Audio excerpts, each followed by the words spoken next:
Everything I ever did, the thing that I heard out of people's mouth was, that's impossible. That can't be done.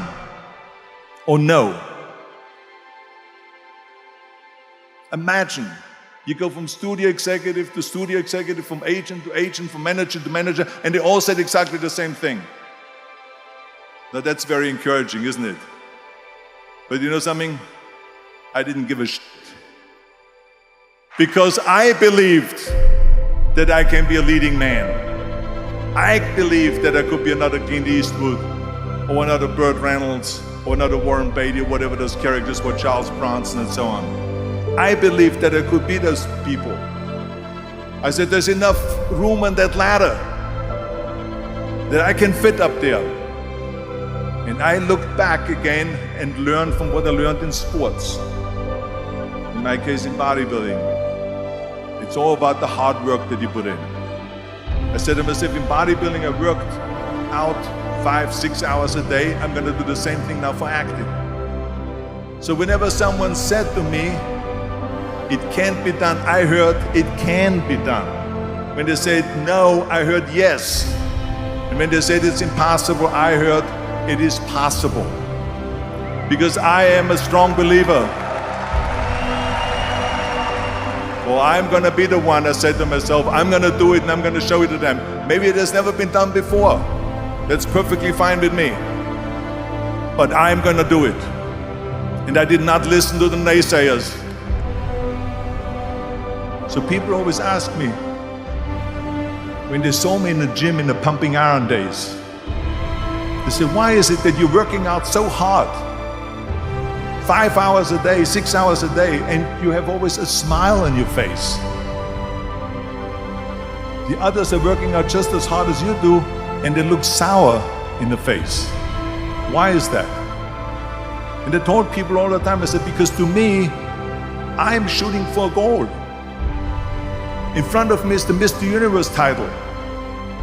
So every rep that I do gets me closer to accomplishing that goal, to make this goal, this vision turn into reality.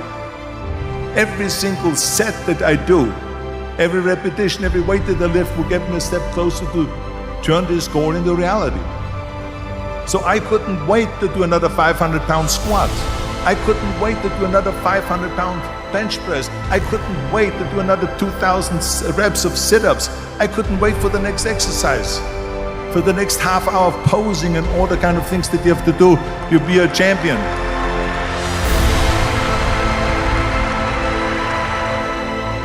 The very body that they said can never be sold because the time is wrong. A few years later, I'm doing Conan the Barbarian, and it was the #1 hit at the box office when it came out in the summer of '82. Think about that. And the director says, if we wouldn't have had his body, we would have had to build one. I mean, think about it. And I was just not visualizing just my exercise, but I was really lifting the trophy over my head. That's what I was thinking about. And with the age of 20, I went to London and I won the Mr. Universe contest as the youngest Mr. Universe ever.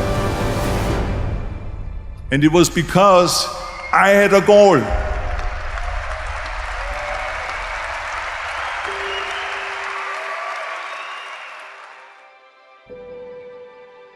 Because I believed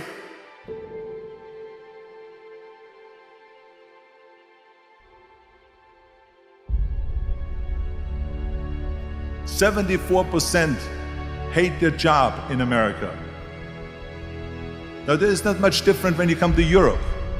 The majority of people don't like what they're doing because they're really not doing it because they didn't have a goal and they followed this goal.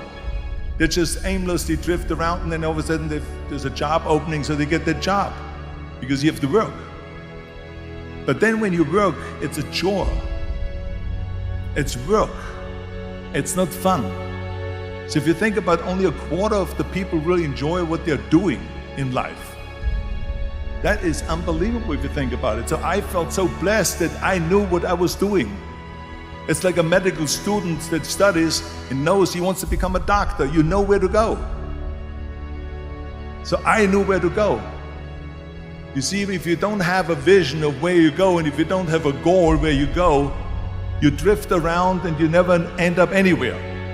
It's like you can have the best ship in the world, you can have the best airplane in the world. If the pilot or the captain doesn't know where to go, it would just drift around. It would not end up anywhere, or most likely in the wrong place. And I didn't really like Austria when I grew up. I couldn't wait to get out of there. I couldn't see myself becoming a farmer or a worker in a factory or anything like that. Even though my parents wanted me to stay there and have a normal life. But that was their vision, not mine. My vision was totally different. I felt that I was born for something special, for something unique, for something big. Do you know how great it felt that I knew where I was going? Imagine the majority of people don't know where they're going. I knew where I was going. So it was just a question of how do you do it? I ask a studio executive, I say, I want to get into movies. I want to be a leading man. He started laughing. So they all say it's impossible. I said, why is it impossible? He says, because look at how big you are. You weigh 250 pounds. And then they told me, he says, and your accent, even if you reduce all your body weight and everything and have a normal body, your accent. He says, no one in Hollywood ever has become a leading man that had an accent. Doesn't happen. They said, no, you see, it's impossible. And plus your name who can pronounce Schwarzenegger or something like that. No one can pronounce that, so forget about it, Arnold. This is the kind of thing that I heard. It's all about the hard work that you put in. I said to myself, in bodybuilding, I worked out 5-6 hours a day. I'm going to do the same thing now for acting. Accent removal, acting classes, and all of this stuff, all day long. I worked and I worked and I worked. And then all of a sudden, I was asked by Dino De Laurentiis in the Universal Studio, biggest studio, to star in Conan the Barbarian. And after I did Conan the Barbarian, the director at the press conference said to the press, if we wouldn't have had Arnold, we would have had to build one. So all of a sudden, my body became an asset, not a liability. And the same thing was with Terminator. After we were finished filming Terminator, Jim Cameron said to the press, if Arnold wouldn't have had that accent and talked like a machine, I think the movie wouldn't have worked. So think about that. The body and the accent that they attacked was an asset.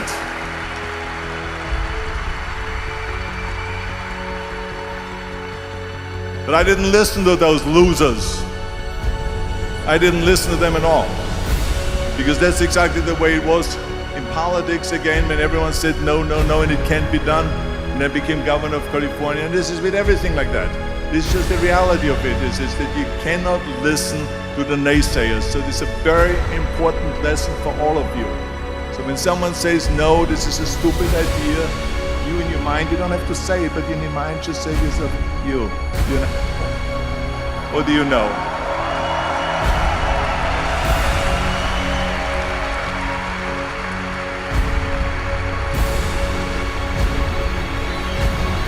If I would have listened to the naysayers, from bodybuilding to show business to politics, I would not be standing here today, talking to you. I would be in Austria in the Alps, yodeling. That's right. I would be in Austria, still left, yodeling. That's what I would be doing, exactly. So this is why I say don't listen to the naysayers.